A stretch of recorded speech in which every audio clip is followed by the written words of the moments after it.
convincing your mom to buy you a cereal that you knew damn well you didn't like just because it had some cool like thing in it? Exactly. Did they tone Exactly. that down? I'm surprised you got a car in your cereal. It seems to me like I haven't. Maybe that's a sign of being old. I just don't look at that kind of cereal anymore. But like I don't. There was a time in the '80s when there would be like a fucking like transformer in the thing. I mean, a really shitty one, mind you, the kind that you Yeah. play with like for 10 seconds and throw away, and that was the burn. Then you're stuck with like the cereal you can't stand.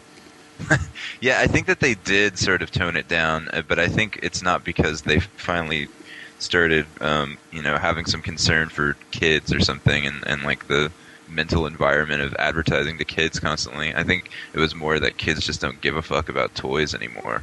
Like toys I, are just not a big deal to kids. I thought you were going to go with like a theory that they had like the equivalent of like assault arms reduction talk, where everyone agreed like it's costing us too much money in this race to the bottom with like these increasingly like more fancy toys, and so we're all just going to like stop.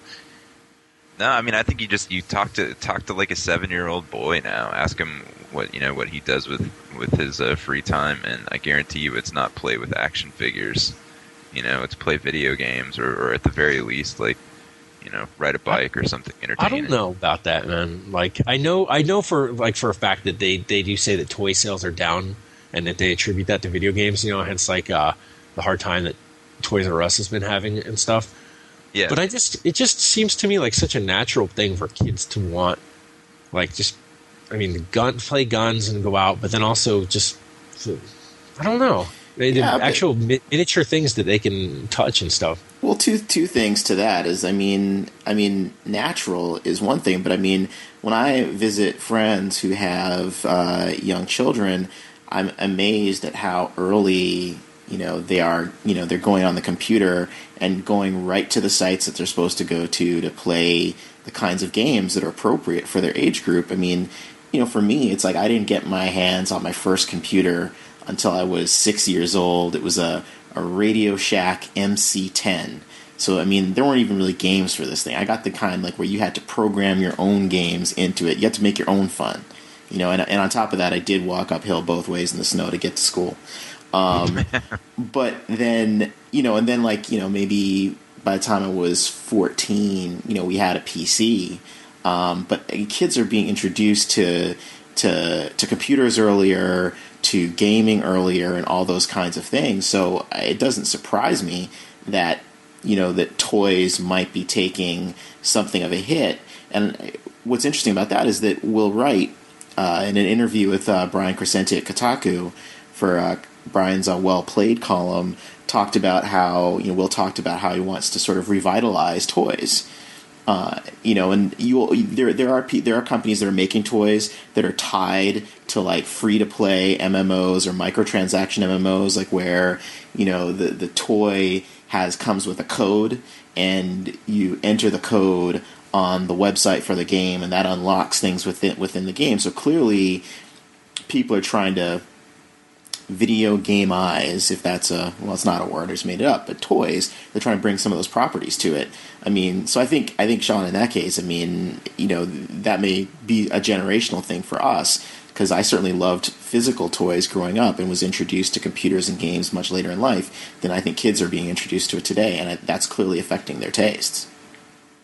I could really see. I felt this way like when the Wii first came out and everyone was sort of going nuts for Wii Sports. I could really see people taking lessons from games and just getting rid of the screen. Like I could easily see Nintendo making entertaining things to play with that don't attach to your TV in any way. Robert, are you saying someone's going to invent like a tennis racket or like a baseball? No, I mean I'm saying there are other ways to play games. Like I would say that for like the wider audience that consumes video games, the thing that takes place on the screen has gotten less important lately. Like certainly for the hardcore folks, like it's still all about like being immersed in a world. But for other people who are playing Rock Band or Wii Sports or whatever, I think what's on the screen is not very important. And I think I could easily see, people taking lessons from that and making toys that are interesting to play with. I mean, I think like just that sort of tangible interactivity of games. If you could come up with ways to make toys that have that kind of reaction to you, where there's some sort of interesting way to play with them. I mean, that's what toys really are. I mean, when I think of like the stupid stuff that I loved when I was really young, like, that I had that thing that every kid had, at least every kid my age had, where it was like this little plastic ball with little, like, inside it a bunch of little colored balls, and it had wheels on it, and it had like a push handle, and you'd push it and the little colored balls would churn up. And it was like the popcorn lawnmower. Yeah.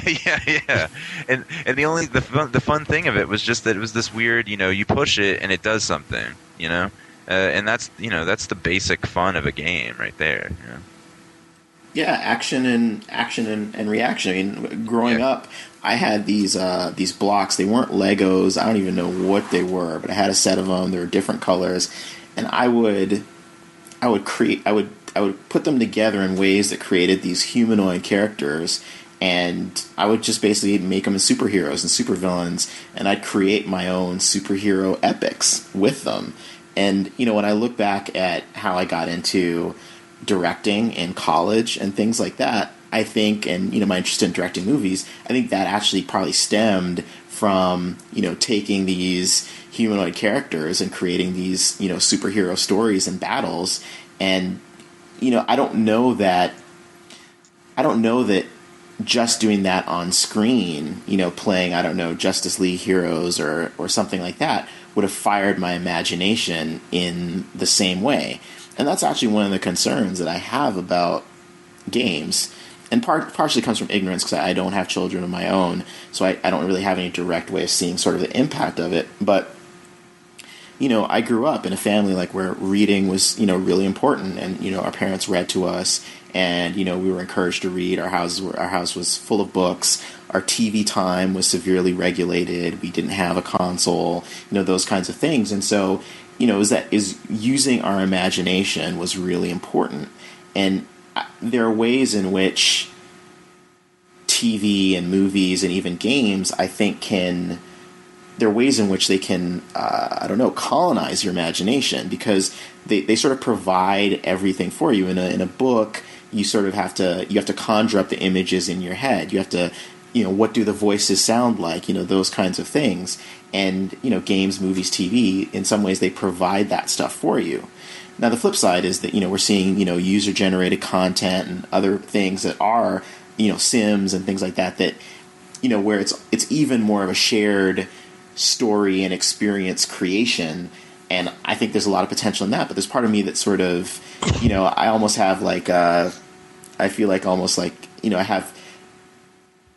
I'm of two minds on video games and children. Not so much that I think that they're harmful, but I really think that as we become increasingly digital, there's even certain quality of thought that gets lost. I feel like as we increasingly become a post-literate society, I feel like there's certain ways of thought and argument that become harder to manifest and carry through, simply because people are increasingly not exercising their minds in that way.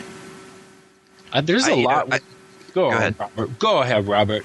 Okay, sorry. Well, I was just going to say I'm not so much sure about the way that these things affect our minds. I mean, I think that's to be seen, but I think the one thing that's clear is that kids just aren't bored enough, and I think that's the real problem. I think creativity, it doesn't matter so much if you have toys or what kind of toys you have, or if you're reading books. I feel like being bored is such an important part of childhood, because that's what makes you have to come up with something to do. That's what makes you have to flex your imagination. And when I think of being 16 years old or 15 years old and starting to play the guitar, I would have never done that had I not had just a lot of time where I had nothing to do. I didn't have all this stuff. You can keep your mind so easily occupied nowadays.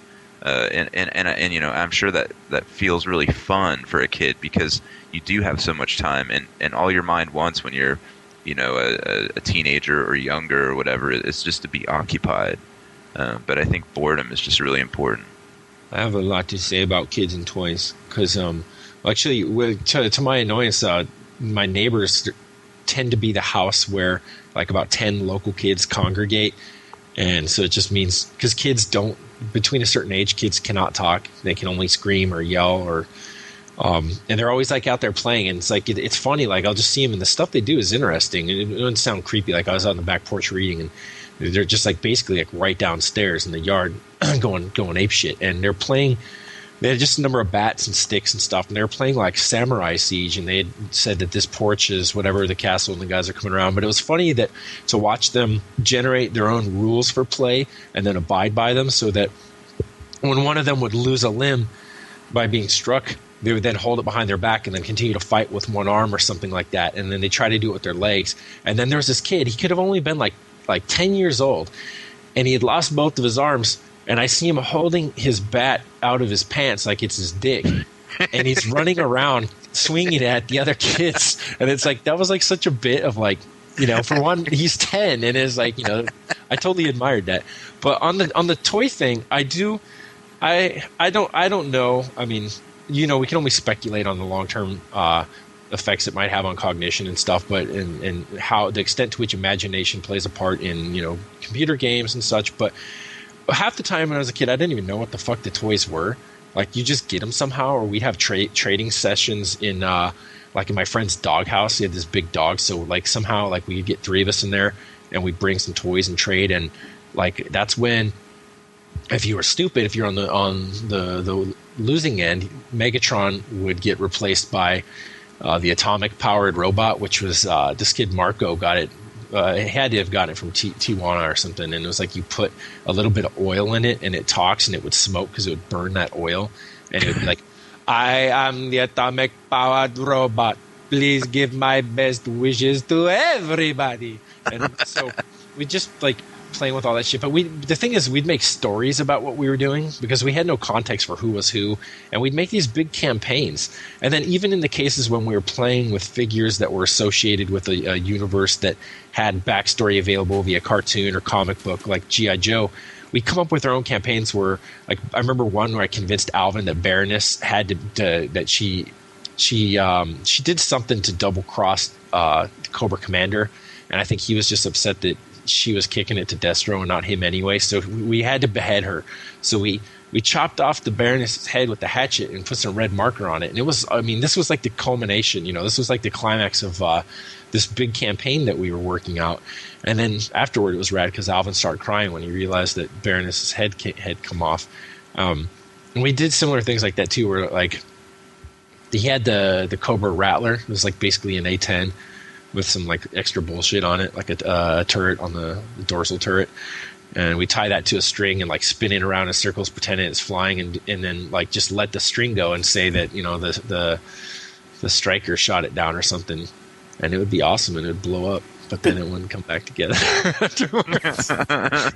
But do kids do that when they play Lego Star Wars or Cars, you know, the Pixar game Cars from THQ, or when they're playing, you know, Halo or whatever? I mean, do they engage? Those games don't appear to me to support that kind of free play and yeah, I mean, if you look at Lego Star Wars, is particularly interesting when you think of like Lego, and I mean how. That's interesting to me in the first place because Lego does remind me of old games because it's you're creating sculptural abstractions of things, much like you would have to do with pixels, you know, with the available palette and size of pixels that you had at different resolutions. And it totally seems like, yeah, this is like, there's a lot these things have in common. But then the games themselves do nothing with that generative aspect of Lego play or whatever. And it's just about like, here, you know, and I don't want to knock them. I think, I mean, they obviously sell well and it resonates with people. It's cool to see things that franchises that you're familiar with given that abstracted treatment, which again is kind of funny because that would have been a double abstraction back then, right? Now games have gotten so far graphic-wise that they can look realistic, so then we're deciding to abstract them to Legos, whereas before they looked worse than Legos when we were doing our damnedest to make them look as lifelike as possible. But yeah, it just seems like a missed opportunity. I mean, I think it's really funny thinking about, like, have you guys ever read Douglas Copeland's Microsurfs?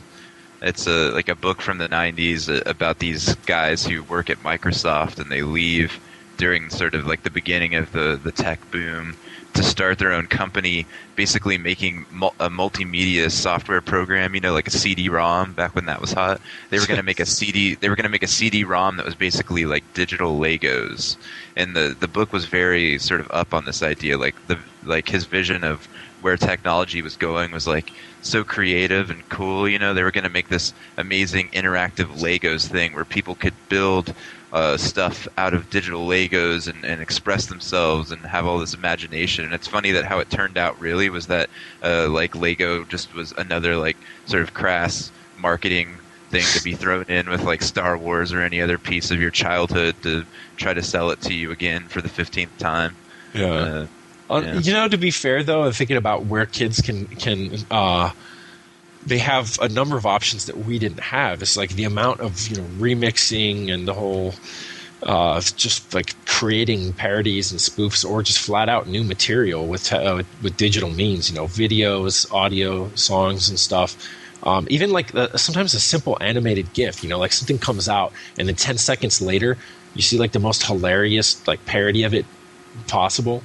I mean, and those are things that weren't even available to us at the time, and that is probably far more conducive to creativity than playing BioShock or something, where you're like, oh, creativity is how I'm going to wield like X number of weapons against this creature that demonstrates this kind of behavior.